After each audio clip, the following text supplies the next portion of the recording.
एक पुरानी बात है। रमेश नाम का एक कम उम्र का बालक अपने परिवार और दादा दादी के साथ एक छोटी सी पहाड़ी से सटे गांव में रहता था। गांव का नाम नौबतपुर था। रमेश काफी शरारती स्वभाव का एक लड़का था और वह तरह तरह के बच्चों वाली नादान हरकतें किया करता था। उसके हरकतों से हमेशा कोई न कोई छोटी बड़ी आफत आ जाती थी। इस गांव से कुछ दूरी पर एक जंगल था। एक दिन की बात है, रमेश उस जंगल में घूमने के लिए गया हुआ था। वह उस जंगल में इधर उधर बस यूं ही घूम रहा था। तभी एक जगह रास्ते में जमीन पर गिरा हुआ बांस की बनी हुई एक टोकरी को उसने देखा। वास्तव में बांस की वह टोकरी एक साधारण टोकरी न होकर एक जादुई टोकरी थी। उस टोकरी को वह अपने दोनों पांव से ठोकर मार मार कर गेंद की तरह खेलने लग गया। वह टोकरी काफी अलग तरह की थी।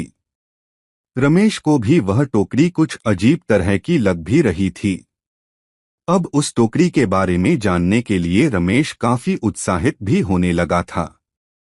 अब उसने उस टोकरी पर अपना पैर रखकर उस टोकरी पर चढ़ने का सोचा, परंतु जैसे ही वह उस टोकरी पर अपना पैर रखकर चढ़ा तो वह टोकरी रमेश को लेकर ऊपर ऊंचे आसमान में उड़ गई और उड़ते उड़ते बहुत दूर बादलों के पार लेकर चली गई। फिर घंटे भर बाद एक विशाल महल के अंदर ले जाकर रमेश को उस टोकरी से नीचे उतार दिया। रमेश उस बड़े और रहस्यमय महल में पहुंचकर आश्चर्यचकित होकर रह गया। अब वह महल में इधर उधर घूमकर जायजा लेने लग गया था। घूमते घूमते रमेश का सामना एक काफी लंबे चौड़े व्यक्ति से हुआ, जो उस समय महल में पड़े हुए बेशकीमती सामान जैसे सोना, चांदी, सिक्का, हीरा, जवाहरात के खजाने के पास खड़ा होकर उस खजाने की रक्षा कर रहा था। उस विशाल व्यक्ति भी अचानक रमेश को देखकर चौंक गया। उसने रमेश से पूछा कि तुम यहाँ तक कैसे पहुँचे? रमेश ने उस व्यक्ति को अपनी सारी बातें बता दी। वह विशाल व्यक्ति काफी दयालु भी था। उसने रमेश को कुछ खजाना देने की पेशकश भी की, परंतु एक शर्त यह भी रखा कि रमेश बिना पूछे कोई भी चीज इस खजाने में से हाथ नहीं लगाएगा। रमेश काफी खुश हो गया। उसने उस विशाल व्यक्ति की यह शर्त मान ली थी। लेकिन कुछ दिनों के बाद ही रमेश पर लालच पूरी तरह से हावी हो गया था। उसने बिना पूछे खजाने में से कुछ सोना और जवाहरात चुपचाप चुरा लिया था। कुछ दिनों बाद रखवाले को एहसास हो गया कि कुछ सामान गायब है।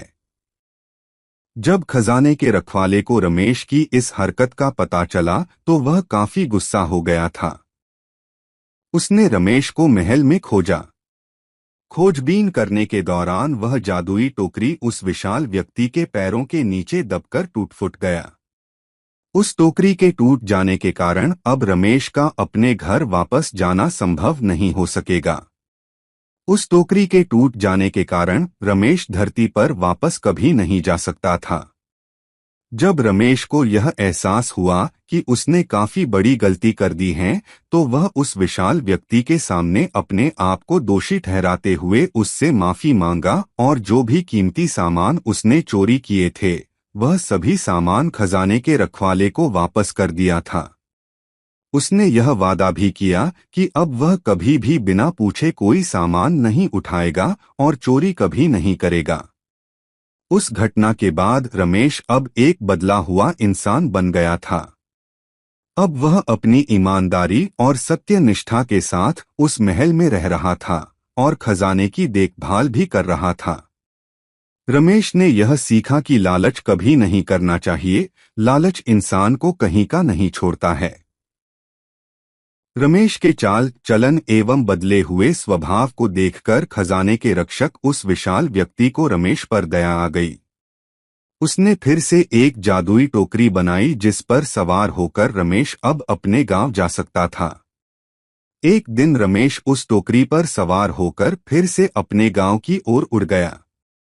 खजाने के रक्षक ने रमेश को कुछ खजाना भी दिया था।